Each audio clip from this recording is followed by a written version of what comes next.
1971 সাল থেকে যারা শহীদ হয়েছেন এবং 5 আগস্ট যেটাকে আমরা জুলাই আগস্ট বিপ্লব বলি, এখানে যারা শহীদ হয়েছেন এবং সর্বশেষ লেফটেন্যান্ট তানজিম সরওয়ার নির্জন চিটাগং হিলক্রেক্সে শহীদ হয়েছেন, তাদের জন্য আমরা 1 মিনিট নীরবতা পালন করব একটি রেস্টুরেন্ট থেকে।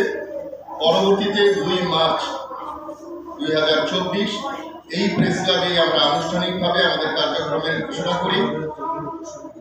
এরপর 11 মেতে আমরা আংশিক কমিটি ঘোষণা করি এবং গত 24 আগস্ট আমরা এই যে বইটা দেখলেন সার্বিক প্রস্তাবনা, এটা আমরা সরকারের প্রত্যেকটা উপদেষ্টা, প্রধান উপদেষ্টা, আমাদের স্টাফ অফিসার এবং মিডিয়াতে আমরা পাঠিয়েছি।